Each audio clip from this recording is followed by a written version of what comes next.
पण आपलं कम्युनिकेशन एकमेकांसोबत चालू राहायचं.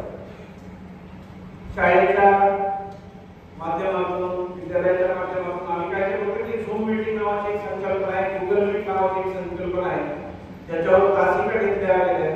त्याच्यामुळे आमचा संपर्क राहिला. बरेचसे पालक त्याच्याशी जागरूक आहेत, त्यांना माहिती आहे की गुगल मीट मध्ये आणि झूम मीटिंगच्या माध्यमातून आम्ही तुमच्यापर्यंत पोहोचतो. आज तेच माध्यम आम्हाला नवीन संकल्पना राबवायला कारणीभूत करू शकतं, कामाला येऊ शकतं. आज मला वाटतं की मुलांना जर आपण विचारलं की 2-3 सेक्टरच्या शिवाय मुलांना सांगता येते की मला काय बनायचं असं जर प्रश्न विचारला गेला तर मुलं सांगतात एक तर इंजिनियर बनायचं, दुसरा म्हणतो डॉक्टर बनायचं, तिसरा म्हणतो मला तयारी करायची एमपीएससी यूपीएससी. याच्या व्यतिरिक्त फारसे सेक्टर बद्दल आपल्याला माहिती नसते. आपल्या होत असलेल्या बदलांबद्दल थोडीशी माहिती विद्यार्थ्यांपर्यंत पोहोचत नाही. आणि ही माहिती पोहोचवण्यासाठी आपण ह्या माध्यमातून सुद्धा खूप मोठ्या प्रमाणावर आणि चांगल्या पद्धतीने वापर करू शकतो. मी या ठिकाणी झूमची मीटिंग ऑनलाईन करून